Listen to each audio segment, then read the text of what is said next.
Dan bersama kita sudah ada Bang Nindyo Sasongko, seorang hamba Tuhan GKMI yang telah melayani dari 2007, betul ya Bang Nin ya? Dan sekarang sedang studi teologi S3 di University Fordham, Amerika Serikat. Dan beliau juga seorang dosen aktif, seorang peneliti, dan kayaknya akan lebih kenal lagi kalau langsung Bang Din yang perkenalkan diri dan sedang sibuk apa nih sekarang Bang Din? Silakan. Iya, terima kasih Bung Jerry untuk kesempatan kita boleh ngobrol-ngobrol. Teman-teman, perkenalkan nama saya Nindyo Sasongko. Saya berasal dari satu kota di Jawa Tengah, yaitu Kota Kudus. Saya ditahbiskan sebagai pendeta di Sinode Gereja Kristen Muria Indonesia. Dan sekarang masih menjadi bagian dari gereja Mennonite dan aktif di Manhattan Mennonite Fellowship, itu gereja Mennonite di Manhattan, dan saya dipercaya menjadi theologian in residence. Selain tadi Bung Jerry menyampaikan bahwa saya aktif di um, publikasi, dan juga saya sedang mengambil program doktoral saya dalam bidang systematic theologies. Memang saya suka membaca, saya suka riset, dan riset saya biasanya berkisar pada teologi sistematika, kemudian spiritualitas, mistisisme, dan ya seputar-seputar itu, Bung. Itu perkenalan saya untuk sekarang. Oke, thank you Bang Nin. Dan kita langsung masuk ke dialog kita aja Bang Nin ya. Karena Bang Nin ini sudah melayani lama di Indonesia, lalu sekarang juga aktif di pelayanan di Amerika Serikat, dan tentunya sudah mengenal bagaimana kondisi kekristenan di Indonesia dan di Amerika Serikat. Pertanyaannya saya simpel Bang Nin. Apa perbedaan dan apa persamaan antara kekristenan di Indonesia dan di Amerika Serikat? Tentu persamaannya adalah sama-sama percaya kepada Kristus ya. Secara umum gereja-gereja, kita tidak berbicara mengenai gereja-gereja yang di luar circle ecumenical, E kecil bukan E besar ya. Yaitu gereja yang pasti percaya pada Allah Trinitas, Allah yang hidup dan benar, dan juga Kristus. Nah, itu semua sama. Nah, perbedaannya kondisi ini kan berarti berbicara dengan kondisi. Kondisinya begini, kalau perbedaannya eh, gereja di Amerika Serikat itu lebih independen dan tidak terlampau banyak em, dipengaruhi oleh politik, oleh eh, aturan, sehingga ya masing-masing bisa mengerjakan eh, apa itu bisnisnya sendiri-sendiri, begitulah ya. Sedangkan di Indonesia kita tahu karena keguyupan dan juga Indonesia Kristen adalah bagian dari minoritas, maka banyak sekali nih kita melihat bahwa aturan di pemerintah harus diikuti, harus dihormati sedemikian rupa. Nah, biasanya pertanyaan ini kan muncul dengan kondisi begini. Apa benar sih gereja-gereja di Amerika Serikat sekarang sedang declining? Gitu. Nah, ini perbedaan juga. Ya. Secara kuantitas, secara kehadiran jemaat, memang terjadi secara umum di negara ini, itu terjadi penurunan. Di Indonesia, yang kita lihat sih lebih stabil. Cuman memang masalahnya tidak ada angkanya. Susah sekali untuk track down angkanya. Mungkin Indonesia itu nervous kalau mau jujur, mau bicara dan mau menggali, menganalisis. Benar nggak sih Yes. kehadiran rata-rata orang Kristen itu sama. Problemnya adalah satu orang Kristen itu bisa bergereja di 5 gereja, 4, Yes, 3, 2, betul. begitu kan? Pagi ini di sini, pagi itu di sana, begitu. Atau Ya, bahkan keanggotaannya 2, 3, dan sebagainya. Itu terjadi. Nah, jadi secara rata-rata eh, kehadiran di gereja Amerika memang menurun. Em, Lalu, apakah kemudian kekristenan implikasinya juga terjadi penurunan? Nah, ada banyak riset yang dilakukan oleh para ahli sosiologi, agama, yang mereka itu menemukan bahwa sebenarnya gereja tidak mati, tetapi hanya manifestasinya, hanya bentuknya, ritualnya, itu yang berubah. Jadi bicara mengenai gereja, apakah gereja itu berarti yang kumpul tiap minggu di gereja, 1,5 jam, 2 jam di gereja, itu kemudian disebut dan bisa menjadi parameter, oh gereja bertumbuh atau tidak, ya. Nah, para ahli mengatakan gereja sedang berubah bentuk. Saat ini mungkin gereja tidak lagi konvensional, tidak lagi tradisional, tidak lagi beribadah tiap minggu jam 10, jam 11, begitu, 1,5 jam, tetapi menemukan formanya dalam bentuk yang berbeda.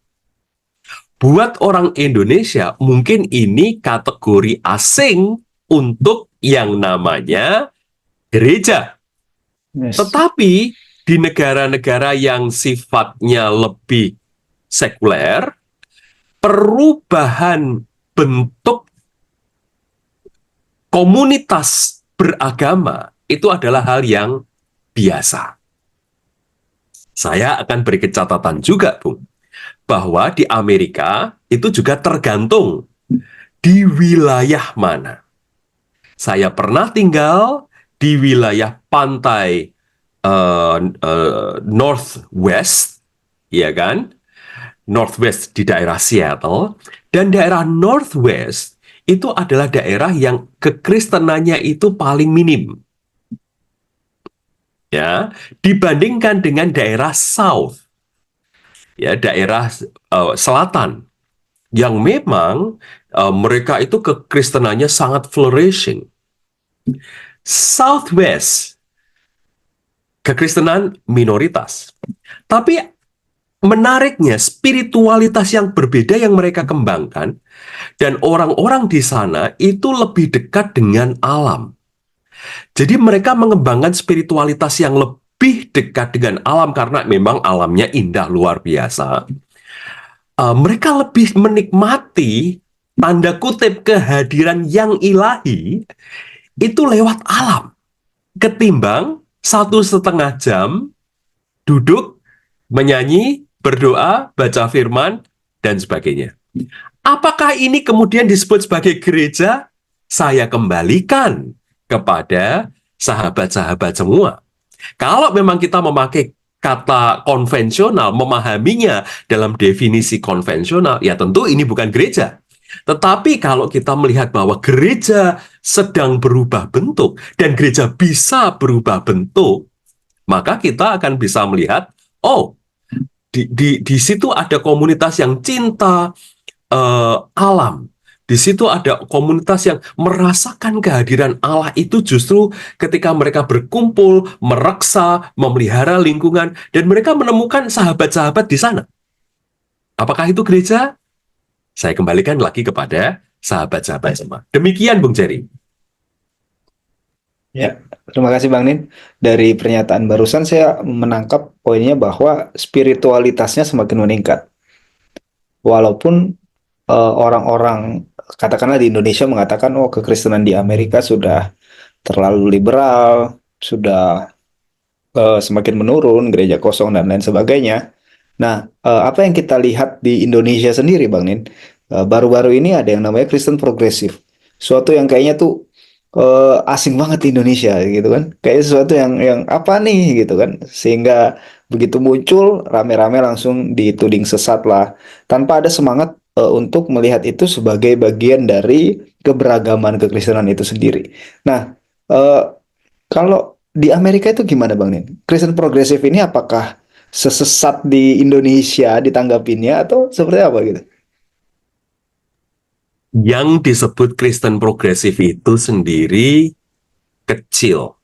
Kecil dalam arti begini, ini bukan isu yang besar, tetapi tanda kutip lawan, itu langsung melabeli, oh ini Kristen progresif.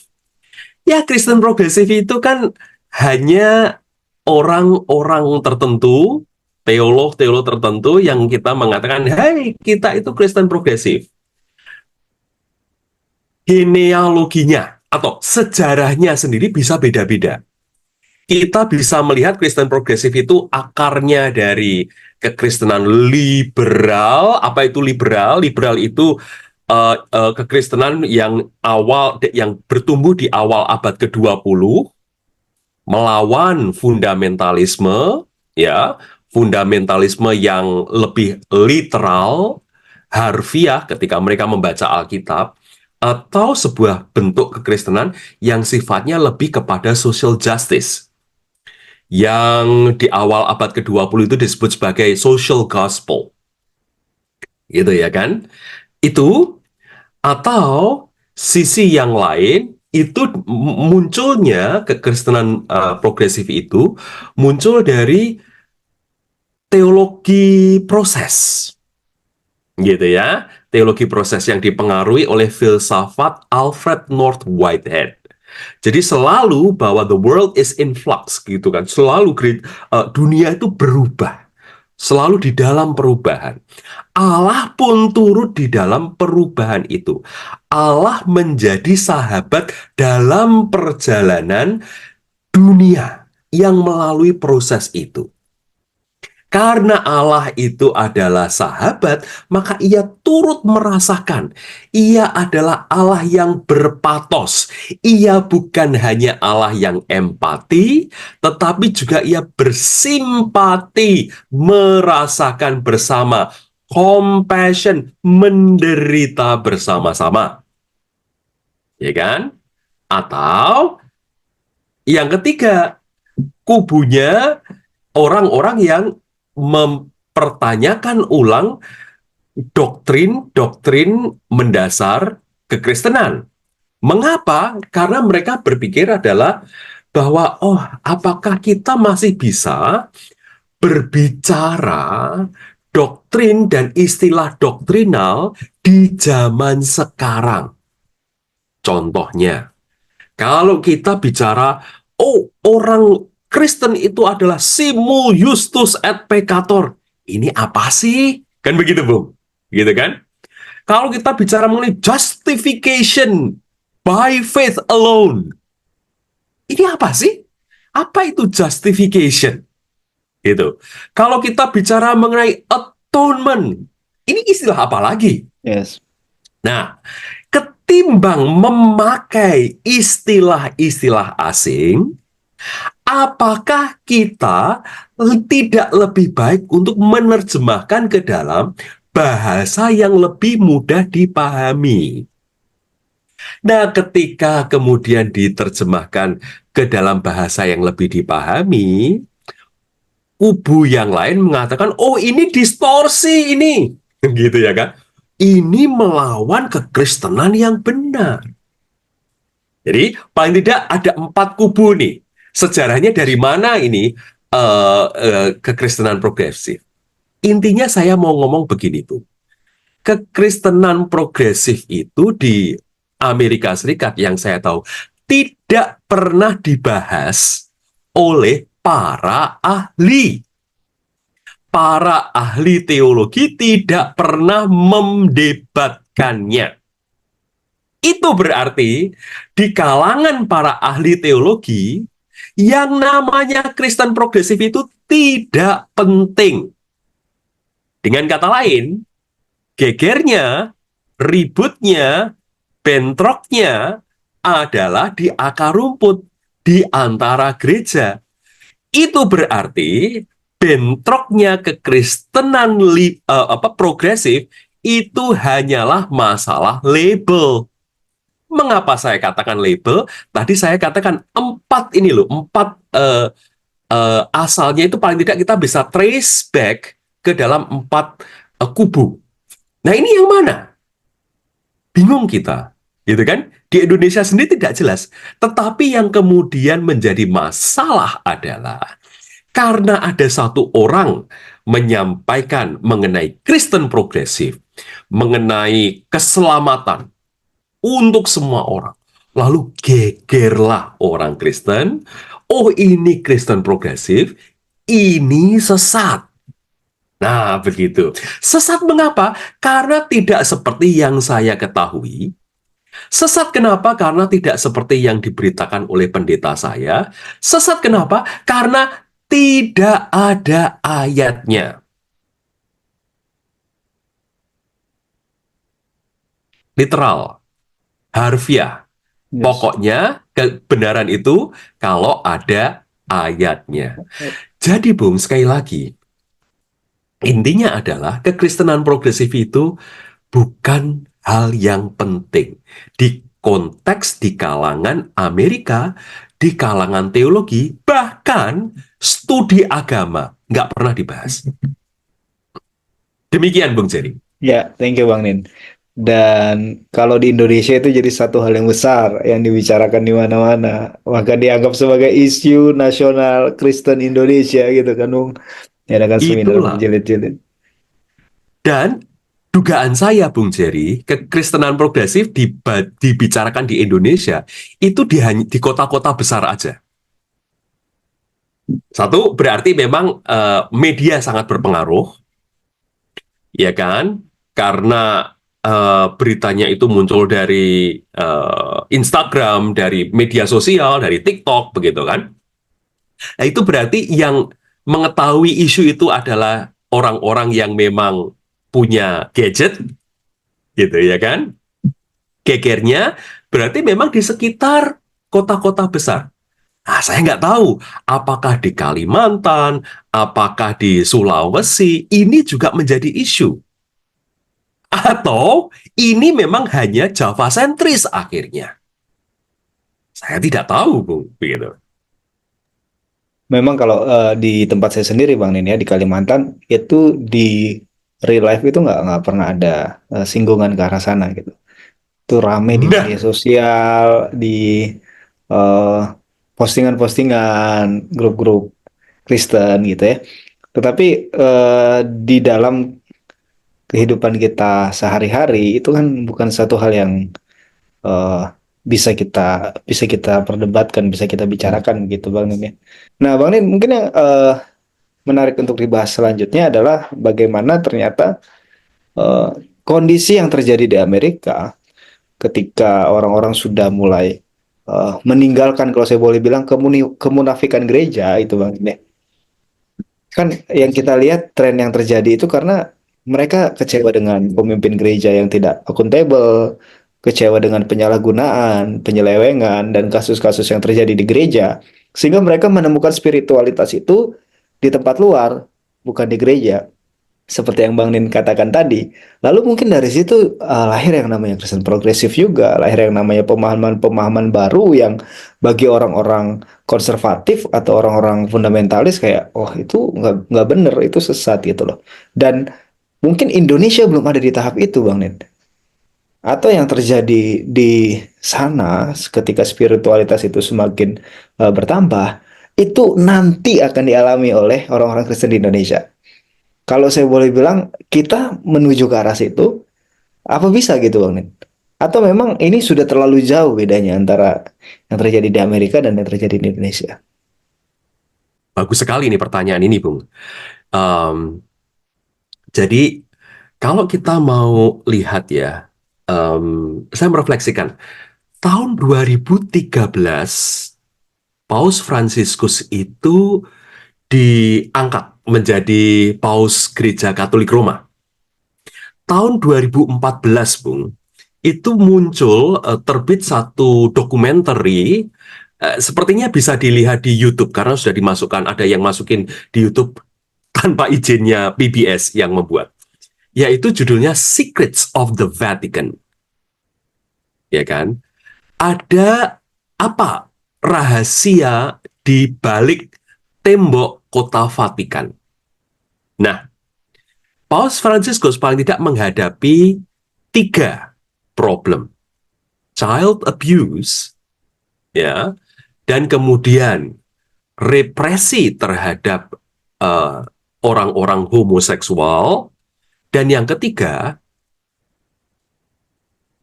korupsi di gereja. Abuse, kemudian peminggiran orang-orang yang berbeda. Saya nggak hanya ngomong tentang homoseksual, pokoknya penindasan orang. Dan yang ketiga, korupsi. Mari kita jujur, apakah 3 problem ini hanya ada di dalam gereja Katolik? No. Orang di Indonesia belum membukanya. Tapi kalau sebentar lagi itu dibuka, berapa kasus yang juga akan bisa terkuak? Yes. Nggak usah jauh-jauh, tanyakan dari gereja kita sendiri. Ada nggak kasus pendeta yang mengabuse jemaat? Secara seksual atau secara verbal? Yang kedua, ada nggak penindasan di dalam gereja? Jemaat yang di kotak-kotak disekat-sekat. Lalu ada yang diperhatikan secara khusus, ada yang tidak diperhatikan secara khusus. Gitu Yes. kan? Atau diabaikan bahkan. Yang ketiga, ada nggak korupsi di gereja? Nah, ini masalah-masalah yang terjadi di gereja, dan memang di kalangan anak muda, khususnya di negara-negara yang dahulu Kristen, yang kemudian menjadi tidak Kristen, mereka bertanya, apa kontribusi gereja? Kok seolah-olah gereja itu hanya ribut secara internal, ribut secara doktrinal, mana yang benar, mana yang tidak, tetapi mereka tidak mau menguak, mengoreksi, introspeksi apa yang terjadi di dalam.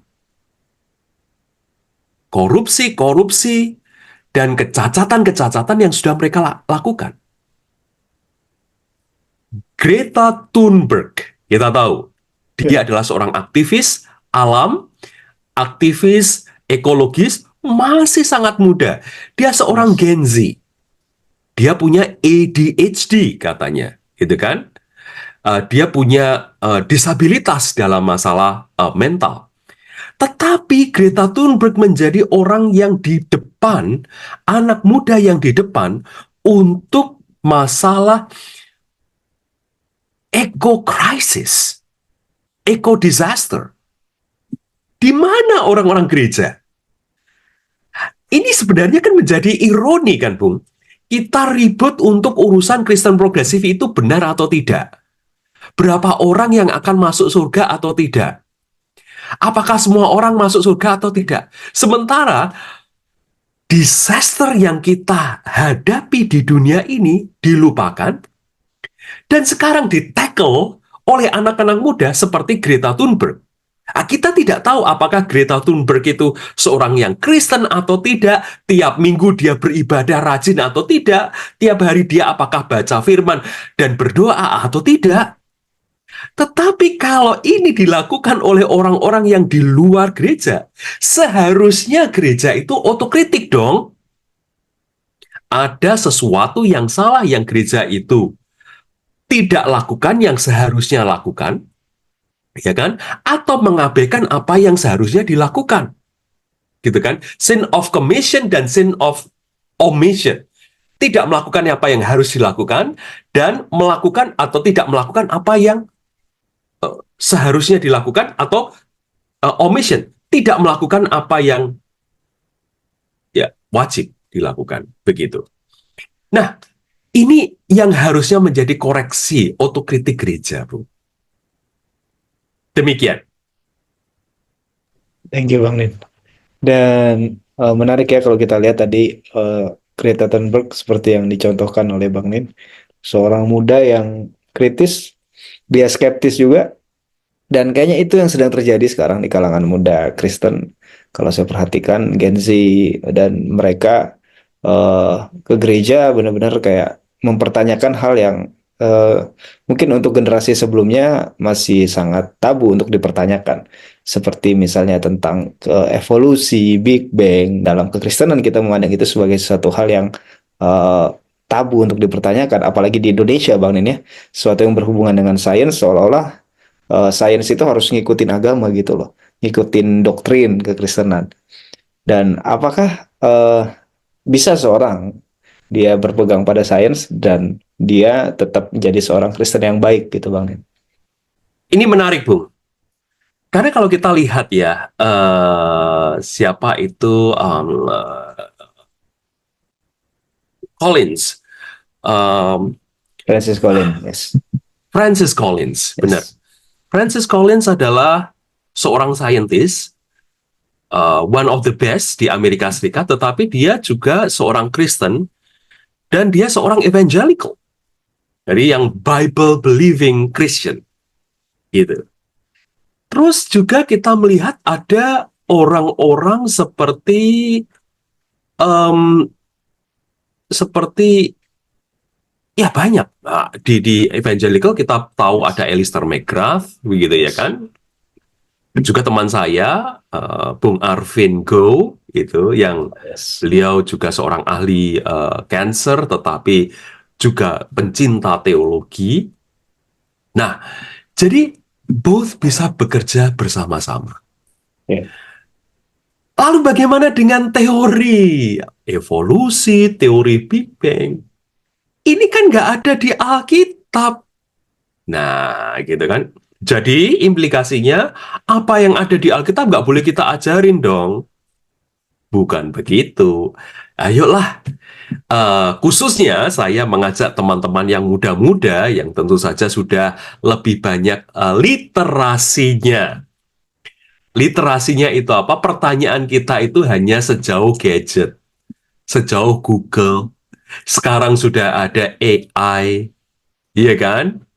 Nah, berarti apapun yang kita harapkan, kita itu bisa tanya. Kita bisa cari infonya. Gitu ya. Jadi bagaimana? Begini caranya. Kalau kita itu dekat dengan museum, natural history misalnya, pergilah ke sana. Belajarlah. Ya, belajarlah kekayaan alam dan sejarah terbentuknya alam ini. Atau kalau di kota kita, di tempat kita itu tidak ada museum, Google. Atau akses buku-buku teks biologi dan biologi yang terbaik. Akses buku-buku fisika, misalnya tentang Big Bang, yang terbaik. Nah, bagaimana kita tahu itu baik atau tidak? Gampang sebenarnya. Kalau buku itu diterbitkan oleh University Press, itu lebih aman. Mengapa? Karena buku ini berarti buku teks yang tersedia untuk sekolah-sekolah, bisa diakses untuk siswa-siswi, dan buku ini sudah melalui proses distilasi, penyulingan dari berbagai macam debat-debat akademik, lalu kemudian tersaji untuk untuk mahasiswa atau untuk siswa yang sedang belajar biologi. Gitu ya. Jadi cari textbook yang terbaik. Cari textbook yang diterbitkan oleh University Press. Nah, lebih maju lagi. Kita biasanya anti dengan yang namanya teori. Teori itu bukan fakta. Sedangkan Alkitab itu adalah isinya fakta. Mengapa? Karena ini adalah firman Tuhan. Ini diinspirasikan oleh Tuhan. ini fakta, ini kebenaran. Sedangkan biologi, sedangkan evolusi, Big Bang itu adalah teori. Ini sahabat-sahabatku, bahwa tidak ada fakta yang mentah. Fakta itu selalu dibaca. Fakta itu selalu dipahami. Fakta itu selalu diinterpretasikan, lalu disimpulkan. Contoh, kita sebagai orang Kristen kenal ya, Bung Jerry, Matius pasal 28 ayat 19, karena itu pergilah ke seluruh dunia, baptislah mereka di dalam nama Allah Bapa, Anak, dan Roh Kudus, dan ajarlah mereka, dan sebagainya. Gitu kan? Saya bertanya kepada teman-teman semua, apa sih artinya Matius 29 ayat 18? Kalau teman-teman menerangkan, oh artinya itu pergi itu berarti menginjil. Dan kemudian menjadikan orang percaya. Dan membaptiskan mereka. Teman-teman, itu artinya teman-teman sudah membaca. Sudah menginterpretasi. Dan melahirkan teori. Ya kan? Saya bertanya lagi, misalnya, lebih spesifik, ayat yang sama saja. Baptislah mereka dalam nama Anak Allah, Bapa, Anak, dan Roh Kudus. Pertanyaannya, itu yang betul dalam, itu di dalam, atau ke dalam? Yes. Gereja Barat, Katolik, Protestan membacanya di dalam. Ya, tetapi gereja Ortodoks membacanya ke dalam. Loh, ini dua tradisi yang besar, tradisi yang udah ribuan tahun, membaca satu kata dalam itu sendiri berbeda.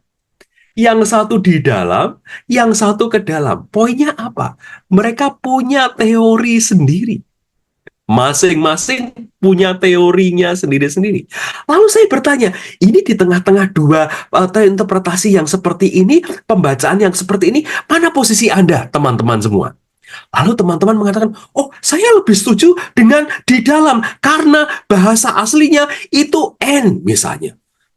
Nah, tapi paling tidak di dalam runtutan sejarah, sejarah penafsiran, sejarah pembacaan, berarti teman-teman mau mengatakan, saya setuju dengan teorinya gereja Barat.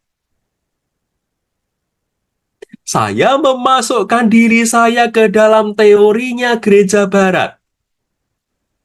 Gitu kan? Saya mengikuti jalur pembacaan gereja Katolik, gereja Protestan, sampai sekarang ini. That's fine. Tetapi jujur dong bahwa teman-teman melakukan pembacaan, teman-teman melakukan interpretasi, teman-teman kemudian mengalign, teman-teman kemudian mendekatkan diri ke satu tradisi dan percaya ini tradisi yang saya ikuti dan tidak yang lain. Dengan kata lain, teman-teman mengikuti satu teori ini. Nah, di kalangan sarjana, teori evolusi itu juga tidak satu saja. Nah, oke. Ini berarti kan kita lebih rumit ini.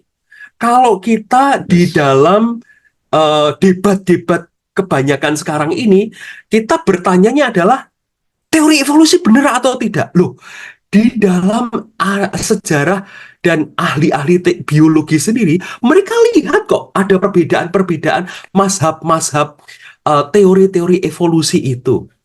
Lah kok kita masih bicaranya benar atau tidak teori evolusi? Berarti kan ada kerumitan yang kita nggak tahu.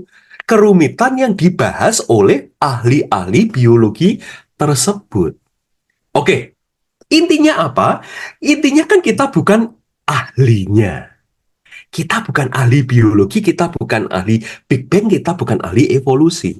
Karena itu, saran saya, karena kalau kita bukan ahlinya, maka yang terlebih penting adalah kita justru belajar dari ahlinya. Bagaimana kita belajar dari ahlinya? Cari buku-buku yang terbaik. Baca buku-buku yang University Press, nggak harus dari monograf yang memang berat banget untuk dibaca oleh orang yang tidak spesialis. Tapi carilah buku manual, textbook untuk SMA. Itu akan sangat menolong. Mengapa? Karena lebih gampang. Yes. Nah, begitu Bung Jerry. Ya, saya setuju banget sih Bang Nid. Kadang-kala kita sudah deny di awal, kita sudah menolak di awal. Bahkan sekarang teori evolusi Darwin itu sudah sangat out to date gitu loh. Banyak sekali perkembangan-perkembangan dalam teori evolusi, tapi mungkin di Indonesia khususnya Bang Nid ya, bahwa ketika kita sudah ngomong tentang evolusi di dalam gereja atau di kekristenan, dari awal sudah langsung menolak gitu. Sehingga pengetahuannya dari dulu ya di situ-situ aja. Nggak ada rasa ingin memahami atau mengetahui lebih dalam lagi. Dan mungkin ini juga terjadi dalam banyak bidang ya Bang Nin. Saya ingin menanyakan yang simpel aja Bang Nin.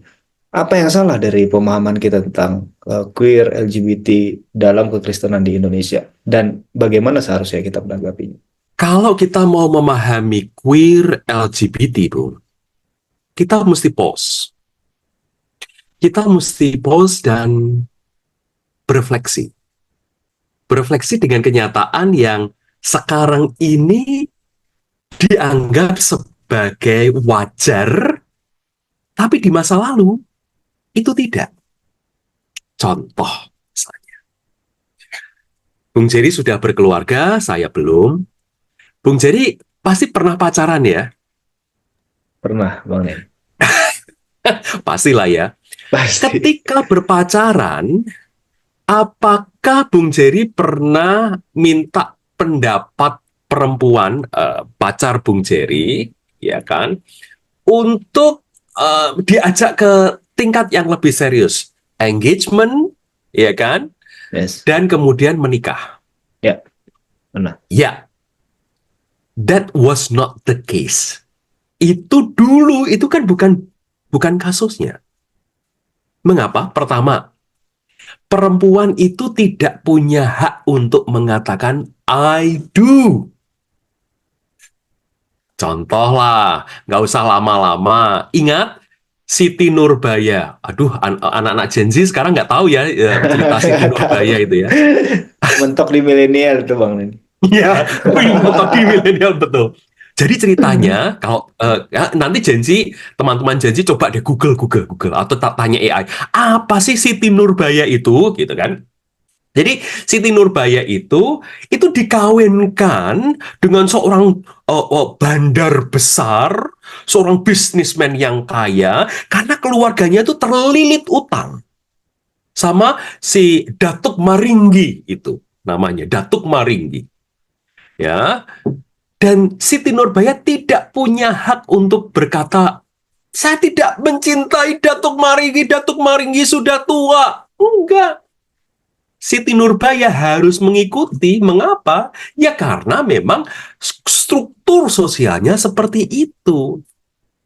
Bung Jerry membuktikan bahwa ketika sekarang Bung Jerry di masa kini mau meminang calon istri, harus membutuhkan konsen, persetujuan dari sang calon istri. Itu apa? Itu perkembangan yang kita lihat diawali dengan persamaan hak perempuan. Bahkan dahulunya lagi, Bung, yang namanya anak-anak, ya, yang namanya anak kalau masih di dalam orang tua, termasuk laki-laki, itu kan tidak punya hak untuk memilih. Yang memilihkan adalah orang tuanya. Contoh jelas, Ishak. Iya kan? Dia dicarikan istri oleh orang tuanya. Ishak dan Ribka tidak pernah pacaran. gitu kan? Tapi sekarang berbeda. Satu hal. Yang kedua, boleh nggak perempuan sekolah sampai program doktoral sekarang? S3. Jawabannya, boleh. And that was not the case. Bahkan sampai tahun 1950-an. Itu hanya segelintir perempuan yang memang rebels. Mereka itu menolak um, tatanan sosial pada waktu itu, dan mereka mau mengambil sekolah lebih tinggi. Satu murid dari Husserl misalnya, ya kan? Dia seorang perempuan. Namanya tiba-tiba lupa saya. Dia kemudian menjadi saint. Dia keturunan Yahudi. Dia mengambil filsafat, dan dia adalah murid Edmund Husserl, sang filsuf fenomenologi yang pertama. Sangat-sangat pandai, dan dia lulus, dan dia ingin menjadi pengajar. Tapi karena dia perempuan, dia tidak punya tempat.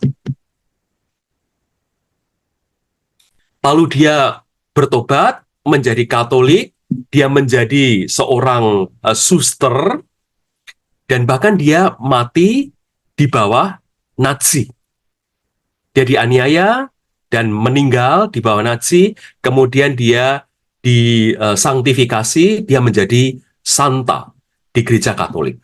Tiba-tiba namanya saya lupa. Oke, tetapi intinya adalah saya mau ngomong, pendidikan tinggi itu tidak penting buat perempuan.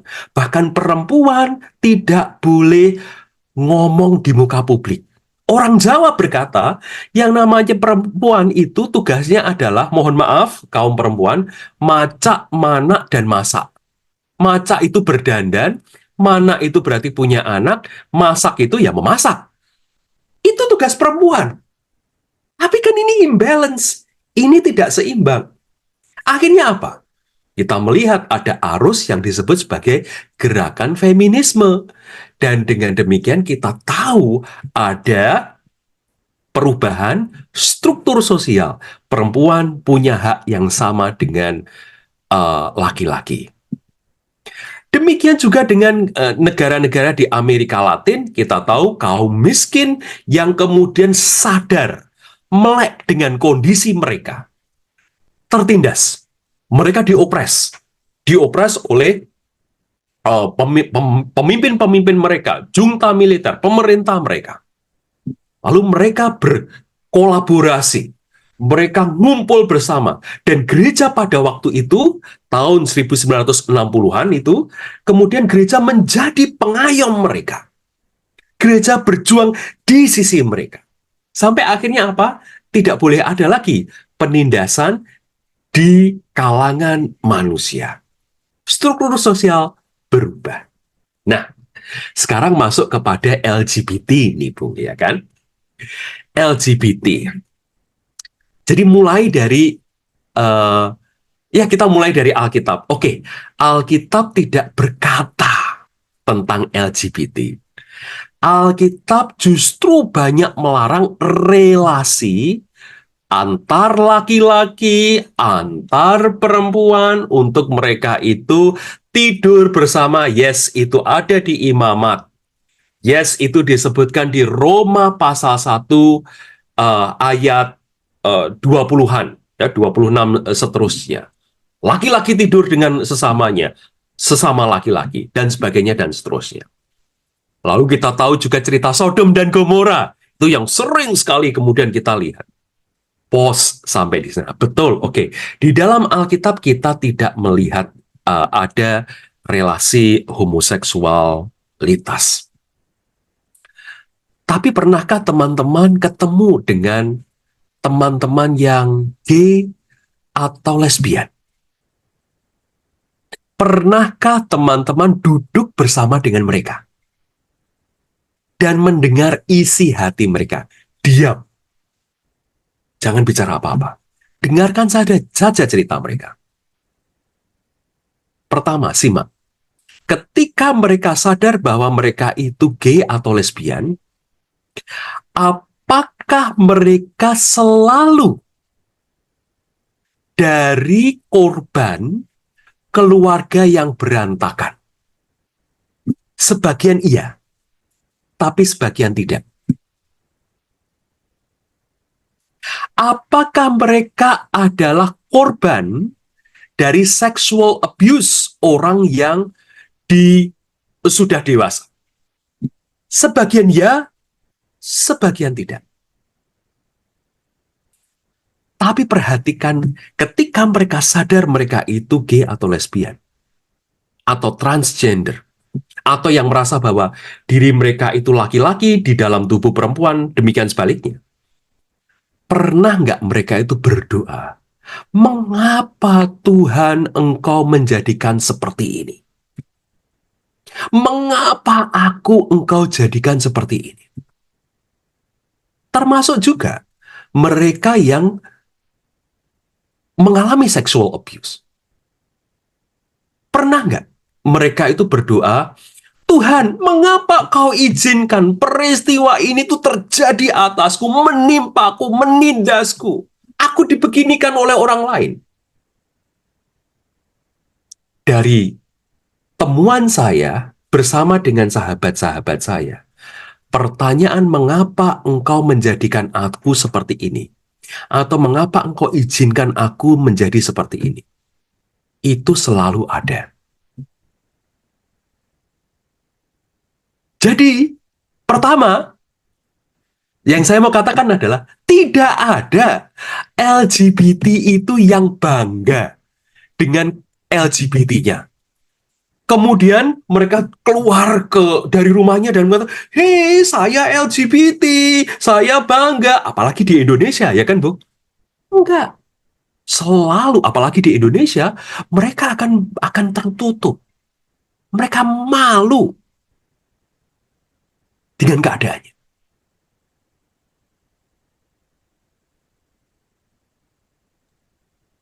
Ya kan? Nah, sehingga saya bertanya, loh, kalau memang benar ini ya, benar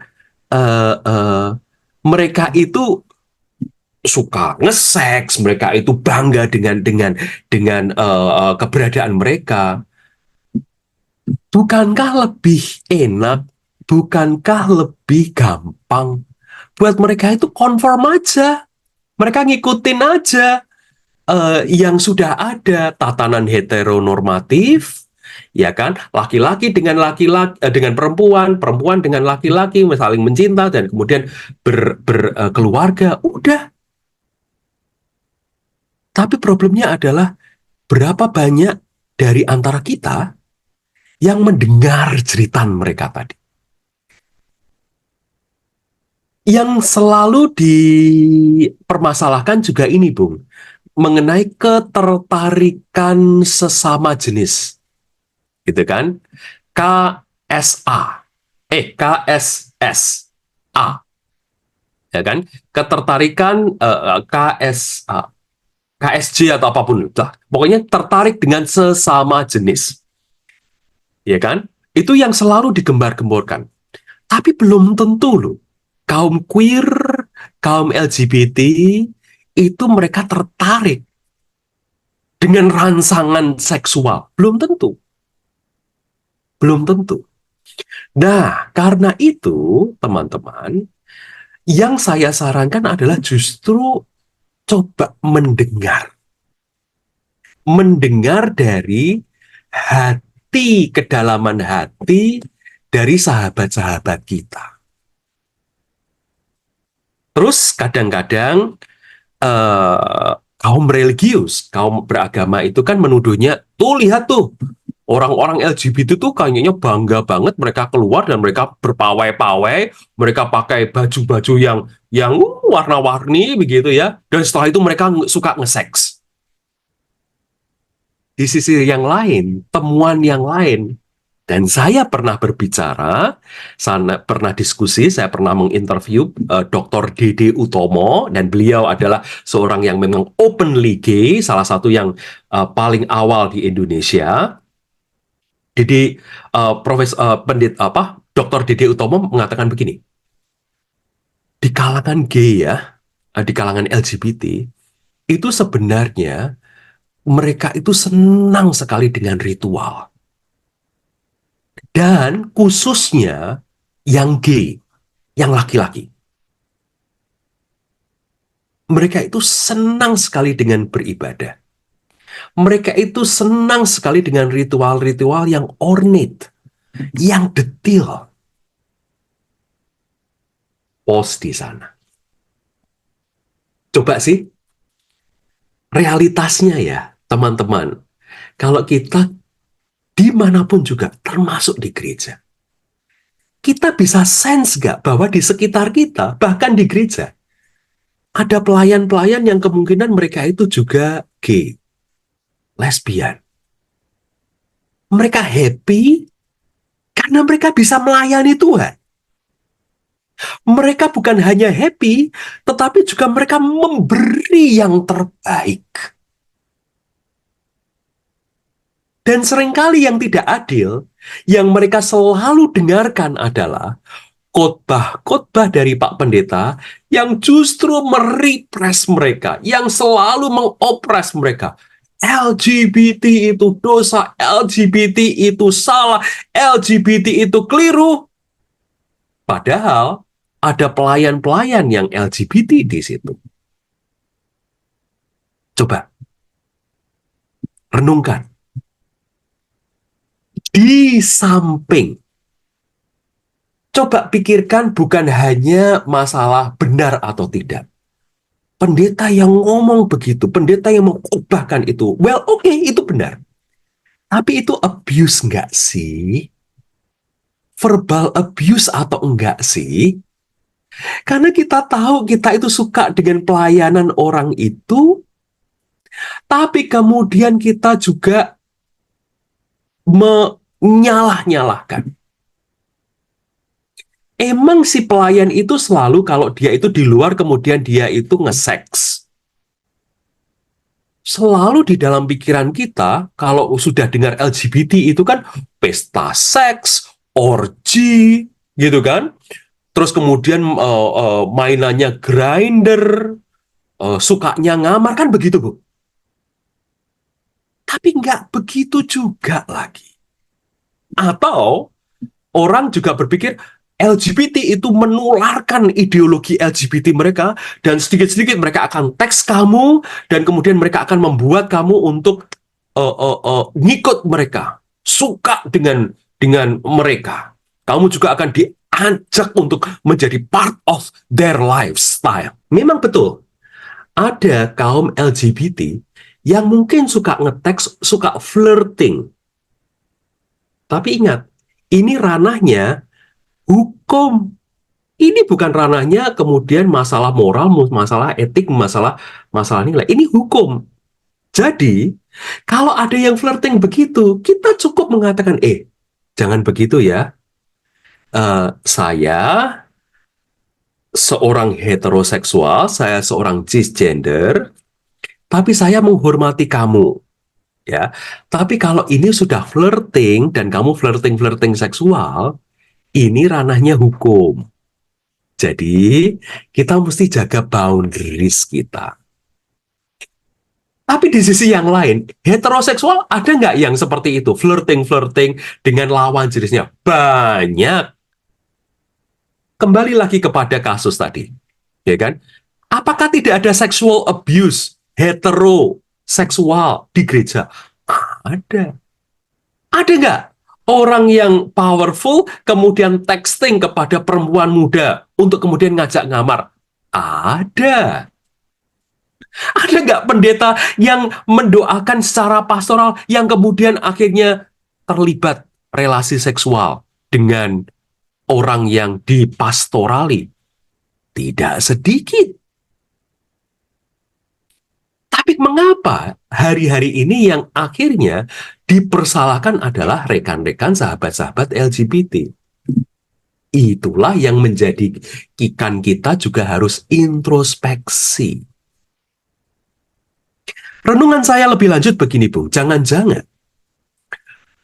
teman-teman LGBT itu suka dengan sexual intercourse, itu justru mereka protes secara diam-diam kepada gereja. Mengapa? Karena gereja tidak memberi tempat buat mereka. Gereja tidak menjadi tempat yang baik, tempat yang menumbuhkan iman mereka, tempat yang membuat mereka itu joyful, diterima apa adanya. Berarti, justru kalau seandainya kita lihat kasus-kasus seksual intercourse di kalangan LGBT, jangan-jangan itu adalah hutang gereja terhadap mereka. Mengapa? Karena gereja lebih bicara mengenai kebenaran dan mengopresi mereka, menindas mereka, daripada menjadi pendengar, menjadi gereja yang listening. Gereja menjadi lebih banyak judgmental, menghakimi, daripada menjadi gereja yang mendengar. Bukankah kitab Yakobus kita tahu, kita diberi 2 telinga untuk lebih banyak mendengar dan 1 mulut, lebih sedikit untuk menjadi hakim. Demikian Bung Jerry, kita bisa lebih perdalam tentang hal ini ya. Monggo silakan. Iya, ya, thank you Bang Nin. Jadi memang LGBT di Indonesia masih sangat-sangat di apa ya? Kalau mau bilang itu mungkin dibenci begitu Bang Nin.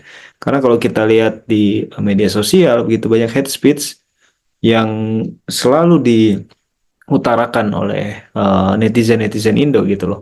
Kalau kita lihat ada satu musibah yang dialami oleh teman-teman queer atau LGBT, pasti isinya itu nggak pernah ada yang support atau apa. Pasti semuanya menyalahkan. Akan mungkin juga untuk sesuatu yang tidak mereka lakukan juga bisa disalahkan begitu loh. Nah, kalau sampai di level gereja atau di level Kristen yang agama kasih, kita justru ikut-ikutan dalam hate speech seperti ini atau kita menghakimi, dan lalu seperti yang Bang Nin sampaikan tadi, akhirnya mereka kan akan jadi orang-orang yang karena mereka suka bersekutu, berkomunitas, komunitasnya di luar gereja dan apa tidak berlebihan kalau saya bilang nanti malah tidak terjangkau gitu kan Bang Nin. Karena kadang-kala gereja mungkin sedikit munafik Bang Nin, mengatakan bahwa kasih orang ya, benci perbuatannya gitu kan, benci dosanya yang dibenci, tapi orangnya dikasihi. Tapi dari tindakannya saja orangnya nggak bisa diterima gitu loh.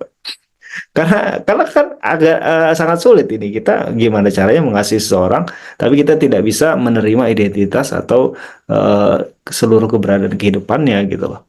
Nah, Bang Nin gimana? Eh, Harusnya kita merespon keadaan sosial yang seperti ini. Ketika sekeliling kita, ketika netizen, ketika bahkan mungkin di kehidupan real kita orang-orang membenci golongan-golongan seperti ini, dan kita benar-benar saya harus mengasihi yang seperti apa gitu loh. Bukan karena mengasihi yang tadi yang slogan kasihi orangnya, benci dosanya, itu kan sepertinya pemaknaannya kalau ditanya konkretnya seperti apa, orang pun akan bingung seperti apa ya gitu. Nah, ini pertanyaan yang sangat bagus, Bung. Jadi, kasihi orangnya, bencilah perbuatannya. Apa sih yang maksudnya perbuatan ini? Ya, perbuatan ini kan berarti sexual intercourse, sexual oriented, sexuality minded, begitu kan? Nah, kalau kita itu belajar lebih mendalam mengenai ilmu spiritualitas, bidang saya spiritualitas, eh, sebenarnya kita itu kalau mau jujur ya Bung ya, seksualitas asalnya dari eros itu bisa dikendalikan. Seksualitas itu bisa dinavigasi. Seksualitas itu bisa ditata. Orang yang sudah sibuk dengan pekerjaannya, ya kan? Ada sisi eros yang ditekan di sana. Nah, Eros itu bicara mengenai where can we find happiness? Where do you find joyfulness? Di mana kita mendapatkan kegembiraan, di mana kita menemukan sukacita yang abadi. Nah, coba bayangkan, ada seseorang yang dia punya orientasi homoseksual. Dia punya pekerjaan, dia punya kerutinan-kerutinan. Kemudian dia orang Indonesia, misalnya ya, dia ingin melayani. Tapi di gereja dia tidak mendapatkan tempat. Mengapa? Karena the so-called kasihi orangnya, bencilah perbuatannya. Misalnya ya, oke, saya memang udah pernah melakukan itu sih, gitu ya kan? Udah pernah melakukan itu, ya saya tahu saya itu berdosa. Eh, tapi bagaimana ini? Bagaimana saya bisa lebih baik menjadi insan yang lebih baik? Menjadi insan yang lebih baik itu kan berarti sebenarnya bisa mengatur suasana seksual kita.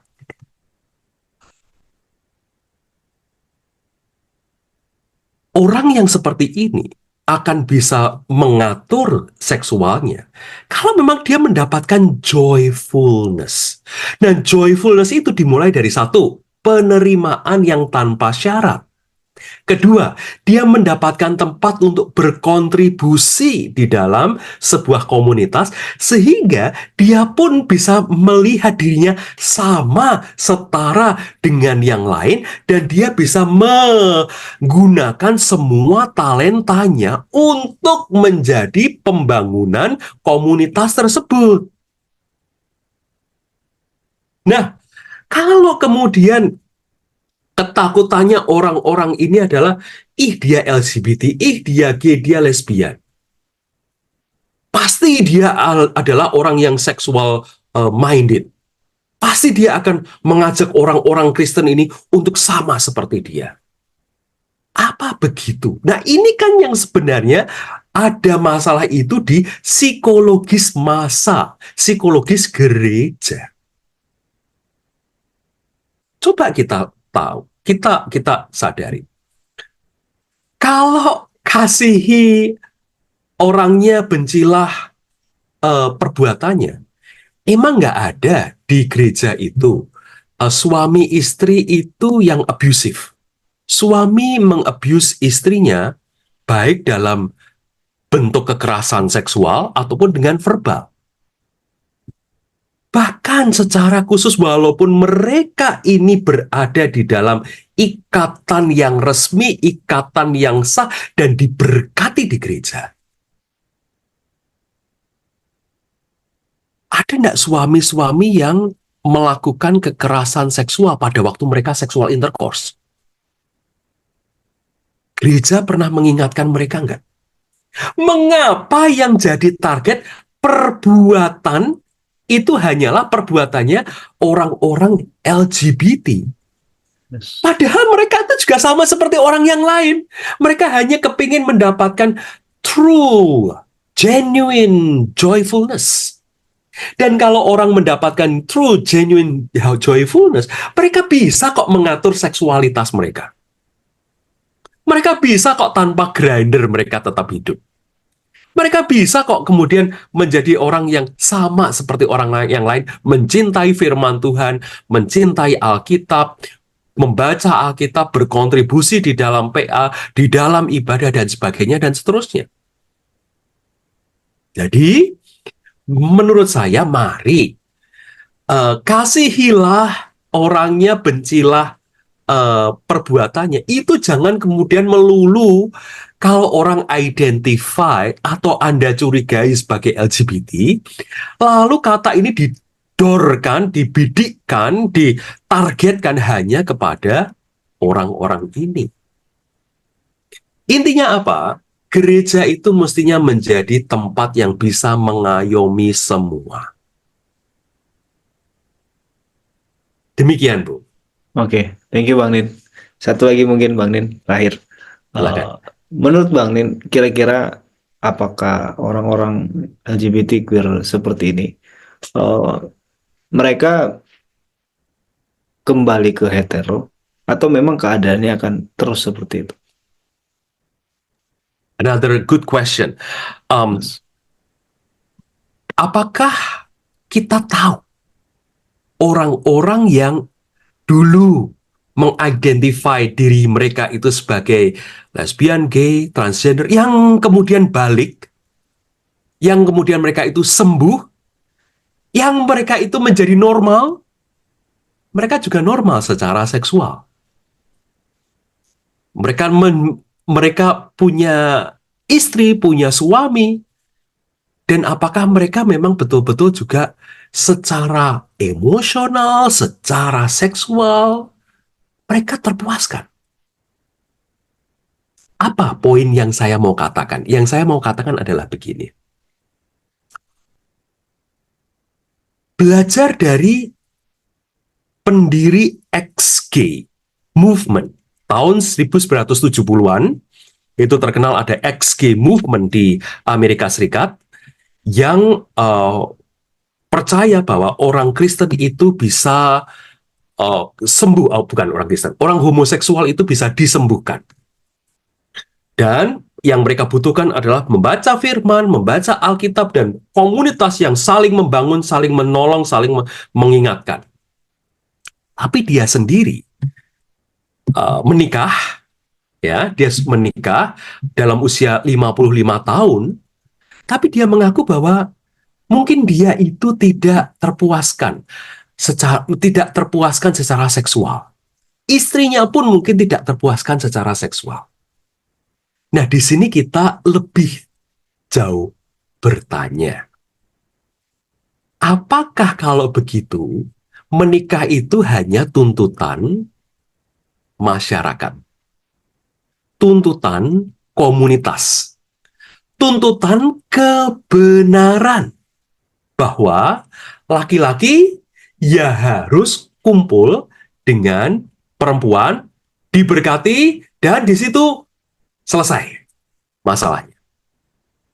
Apakah orang yang memang tidak tertarik dan tidak bisa bergaul secara seksual dengan lawan jenis, tetapi karena aturan sosial, aturan agama mengharuskan seperti itu, maka dia harus punya keluarga yang seperti itu, memiliki keluarga yang normal, karena normanya begitu, normatifnya demikian di masyarakat. Secara emosional, dia terpuaskan tidak? Secara pertumbuhan rohani, dia mendapatkan sukacita tidak? Nah, di sini yang justru penting untuk kita gali kembali. Tuhan Yesus sendiri mengatakan, Bung, bahwa ada loh orang yang tidak tertarik dengan orang lain.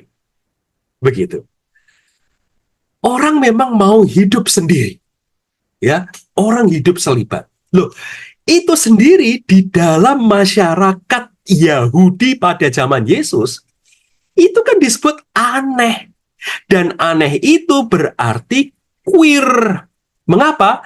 Karena tidak sama dengan norma di zamannya. Jadi pada zaman Yesus itu sendiri sudah ada orang yang queer. Mengapa? Karena Tuhan Yesus mengatakan, ada kok orang yang tidak tertarik dengan orang lain. Ada orang yang memang ingin mengabdikan dirinya sehingga dia tidak menikah. Siapa itu contoh yang jelas? Ya Yesus sendiri. Yang lain, Yohanes Pembaptis. Kita punya teladan yang jelas. Di dalam Alkitab ada pribadi-pribadi yang seperti ini. Jadi, mereka ini aneh. Mereka ini odd. Mereka janggal. Mereka tidak sama dengan norma masyarakat pada zaman itu. Dan mereka itu berarti, kalau pakai istilah sekarang, queer. Silahkan Google apa sih artinya queer itu. Queer itu artinya odd, janggal, aneh, nggak sama dengan yang lain. Duh, Gimana tuh kalau begitu? Jadi, apa yang harusnya kita lihat? Apakah orang queer bisa sembuh, bisa menjadi heteroseksual? Apakah heteroseksual bisa menjadi queer, bisa menjadi homoseksual? Bung, kalau orang belajar queer studies, orang akan tahu bahwa para ahli queerness, queer studies mengatakan yang namanya gender seksualitas itu fluid, cair. Artinya bisa berubah. Nah, sekarang makanya kita tahu, oh kalau begitu nggak heran sejak zaman dahulu bahkan Sodom dan Gomora mereka-mereka heteroseksual dari orang tua sampai anak-anak yang nyerbu di depan rumahnya Lot itu, orang sekota, ya kan? Itu mau memakai tamunya Lot. Pertama, ini relasi seksual. Yang kedua, itu kekerasan seksual. Dan yang ketiga, mereka ini kan sebenarnya basisnya adalah heteroseks. Nah, tapi mengapa mereka itu mau memakai tamunya Lot? Ini kekerasan seksual. Tapi ini berarti ada gender yang memang fluid di zaman itu. Ya. Nah, demikian pun kalau sekarang kita tahu para ahli yang belajar studi gender dan seksualitas dan gender itu fluid. Ya, seksualitas itu bisa merupakan kontinuum dan sebenarnya tidak ada satupun dari antara kita karena ini kontinuum laki-laki perempuan, maka kita itu berada di dalam lintasan, Bung. Kadang-kadang kita lebih ke perempuan, kadang-kadang kita lebih kepada laki-laki. Itu ada di dalam diri kita. Gender dan seksualitas itu tidak fluid. Tidak fixed maksud saya, tetapi fluid. Contoh yang jelas bagaimana? Contoh yang jelas itu begini. Pernah nggak kita yang sekolah teologi itu main peran drama? Dan di dalam drama itu kemudian kita itu menjadi gender yang berbeda. Ada laki-laki jadi Maria, begitulah ya kan? Yeah. Ya kan? Itu kan berarti bermain gender, bermain peran. Loh, itu terjadi kok. Yes. Pernah enggak kita waktu kecil, walaupun kita laki-laki, itu kita mencoba rok dari mama kita, pakai sepatunya perempuan, gitu kan? Out of curiosity kita. Yes. Tetapi berarti kita lihat sendiri, oh, berarti kita ada unsur di situ tuh, bahwa kita juga pernah berperan bermain gender. Pernah enggak kita waktu anak-anak kita itu main laki-laki main pasar, main apa masak-masakan begitu. Itu kan berarti bermain gender juga. Nah, demikian kita tahu bahwa fluiditasnya gender itu ada. Makin kita dewasa, memang kemudian struktur sosial kita makin membentuk, oh ini laki-laki, ini perempuan. Tetapi, apakah tidak ada sisa-sisanya? Misalnya, laki-laki kemudian memasak misalnya, ya kan? Laki-laki yang menggendong anaknya. Ini kan sisi keibuan yang kemudian muncul. Sisi keibuan itu kita sadari itu ada fluiditas yang berada di dalam kontinuum, nggak? Sejak zamannya Carl Jung, awal abad ke-20, Bu, Carl Jung sendiri sudah menelurkan teori bahwa di dalam manusia itu ada anima dan animus. Di dalam laki-laki itu ada anima, berarti female. Di dalam perempuan ada animus, berarti ada sisi laki-laki di sana. Dan Carl Jung mengatakan bahwa ini nih terus kita bergerak di sana. Bagaimana yang terbaiknya? Yang terbaik adalah menyeimbangkan keduanya. Dan keseimbangan itu dimulai ketika kita menyadari bahwa di dalam diri kita ada kutub dua unsur yang berbeda ini. Nah, ketika seseorang itu mengambil keputusan bahwa saya adalah gender ini, saya cisgender, saya heteroseksual, atau saya transgender, saya homoseksual.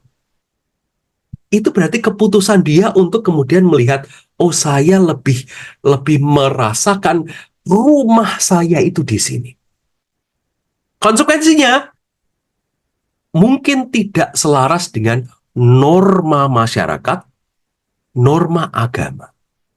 Tapi sekali lagi, dari awal kekristenan Tuhan Yesus sudah mengatakan, ada loh orang-orang yang mengabdikan dirinya untuk Tuhan, dan mereka tidak menikah. Mereka out, mereka aneh, mereka queer. Demikian Bung Jerry. Ya, thank you Bang Nin. Sangat sangat jelas pemaparannya, mind blowing dan membuka wawasan baru kita ya. Dan Bang Nin, mungkin terakhir penutup, eh, bagaimana kira-kira spiritualitas kekristenan kita di masa mendatang? Karena kita tahu dengan perkembangan teknologi yang begitu pesat, skeptisisme juga semakin berkembang, dan kekristenan seolah-olah dipandang sebagai agama pelengkap. Sebenarnya kita tahu bahwa bagaimana ya, saya bilang bahwa ada inti iman Kristen yang eh, ini akan selalu relevan. Nah, kalau dari sisi Bung Nin sendiri bagaimana? Apakah memang iman Kristen ini nantinya juga akan berevolusi menjadi gereja-gereja yang tanpa tembok, atau mungkin ada satu konsep yang memang eh, bisa Bang Nin bagikan ke kita semua? Saya teringat, karena minggu yang lalu saya khotbah, Bung, saya teringat dengan satu lagu. Lagunya berjudul, Mereka Tahu Kita Kristen Sebab Kasih. Mereka tahu kita Kristen sebab kasih. Nah, kasih ya, cinta. Kasih, cinta itu sama. Dan ini kita diingatkan oleh 1 Yohanes pasal 4 ayat 18, Bung. Di dalam kasih tidak ada Tidak ada ketakutan, kasih ketakutan. yang sempurna mengenyahkan ketakutan. Ketakutan. Itulah yang menjadi prinsip hidup saya. Prinsip hidup saya itu disimpulkan menjadi 7 kata, Bung. Ya, no fear in love, ya, nothing is lost. Tidak ada ketakutan di dalam cinta, tidak ada yang terhilang. 7 kata. Apa artinya? Saya menghidupi spiritualitas itu begini. Ini kan dunia Bapa. Ini dunia diciptakan oleh Bapa. Ini bukan dunia setan. Setan mau menggempur, setan mau menjatuhkan kita. Kalau kita nggak ngerewes setan, kalau kita itu nggak peduli setan, kita itu nggak beri tempat buat setan, ini tetap dunia Bapa. Ini tetap dunia milik Bapa yang diciptakan oleh Bapa kita. Dengan demikian, apa yang membuat kita takut? Dan kalau saya itu anak Bapa, saya itu punya cinta, nggak perlu kita takut. Aplikasinya untuk kita apa, Bung? Ada teori Big Bang, ada teori evolusi, ada queer, ada LGBT, ada orang-orang yang mau mendekati kita. Kita tidak menjadi orang yang takut, dalam arti kita menjadi orang-orang yang lebih banyak menyimak, lebih banyak mendengarkan, menjadi a listening community. Komunitas yang mau mendengarkan, komunitas yang mau menyimak. Dengan kata lain, gak usah takut, pelajari dan pelajari baik-baik. Gak usah punya asumsi-asumsi negatif bahwa Big Bang, bahwa evolusi itu akan menjatuhkan kekristenan. Enggak. Ya, bahwa LGBT itu merupakan musuh dari kekristenan. Pahami dari jeritan hati mereka. Berarti duduklah bersama dengan mereka. Simak jeritan hati mereka. Itu yang pertama, Bung. Gitu kan? Jadi tidak ada ketakutan. Tetapi yang kedua, tidak ada ketakutan itu berarti kalau kita punya kasih, kita juga punya kemauan untuk berjuang dan memperjuangkan kehidupan. Saya membaca kembali Yohanes pasal 3 ayat 16 itu kan, karena begitu cintanya karena begitu kasih Allah yang besar akan kosmos ini, yang dicintai Tuhan adalah kosmos, semesta. Karena itu ia mengaruniakan anaknya yang tunggal supaya setiap orang yang percaya kepadanya tidak binasa melainkan beroleh hidup dan hidup yang kekal. Kehidupan itu adalah anugerah Allah. Jadi, orang-orang yang mau mengikuti dia harusnya memperjuangkan kehidupan, Bung. Orang-orang yang punya kasih itu berarti harus memperjuangkan kehidupan. Dan di mana terjadi abuse, di mana terjadi opresi, orang-orang yang punya kasih itu yang harusnya berada di garda terdepan untuk berkata, this is wrong. Enough. Ini salah. Cukup. Termasuk kepada kaum-kaum yang dipinggirkan. Kalau ada abuse, sexual abuse, abuse of power, abuse of money di dalam gereja, orang-orang yang punya kasih harus berkata, enough. Ini nggak boleh dilanjutkan.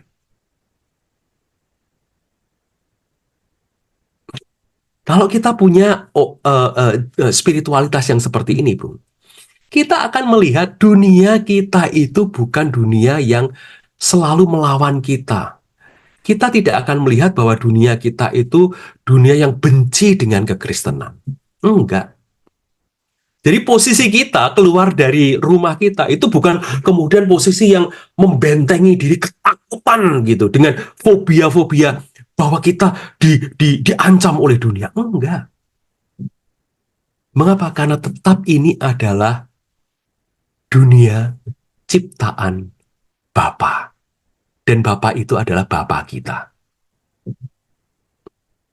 Itulah sebabnya saya membaca ketika Matius pasal 4 Yesus dicobai oleh iblis. 3 pencobaan itu kan sebenarnya intinya tuh cuma satu. Hei iblis, lu tuh nggak punya tempat. Itu kan?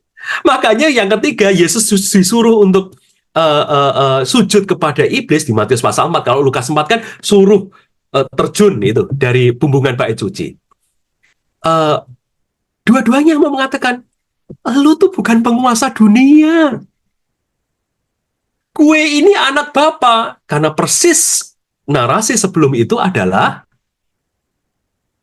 pembaptisan. Yesus dibaptis, bukan? Oleh Yohanes Pembaptis. Dan dia sudah mendengar suara langsung dari Bapa. Engkaulah anakku yang kukasihi, kepadamulah aku berkenan. Itu modalnya Yesus. Dengan kata lain, membaca ulang pencobaan Yesus di padang gurun, itu berarti Yesus itu nggak takut sama iblis, nggak takut sama setan. Mengapa? Karena kekuatan dia itu lebih besar. Kekuatan dia itu adalah kasih. Kekuatan dia adalah cinta. Kekuatan dia adalah engkaulah anakku yang kukasihi. Iblis tidak punya hak atasmu. Iblis itu bukan siapa-siapa. Iblis itu sebenarnya adalah dalam diri kamu. Yang mau melawan diri kamu, yang mau menjauhkan dari aku. Tapi pergilah ke seluruh dunia. Hadapilah, masuklah ke dalam dunia. Nikmatilah. Mengapa? Karena ini adalah dunia milik Bapa. Ini adalah dunia milik yang empunya Tuhan Yesus. Itu cukup. Dan karena itu, nothing is lost. Tidak ada yang terhilang. Ini adalah dunia milik Bapa, ini semesta ciptaan Bapa, dan Bapa merengkuh dunia ini karena begitu besar kasih Allah akan kosmos. Maka seluruh kosmos akan diperbarui. And thus, karena itu, nothing is lost. Demikian Bung Jerry. Oke, thank you banget Bang Nin. Untuk dialog kita malam hari ini sangat-sangat membuka wawasan dan saya berharap akan ada dialog selanjutnya karena ini baru kulitnya yang kita bahas. Nanti kita bisa bahas masuk ke intinya. Dan terima kasih untuk waktunya Bang Nin. Salam buat pelayanan di sana dan terima kasih sekali lagi untuk kesediaan Bang Nin ada di channel ini dan sampai jumpa teman-teman di video selanjutnya.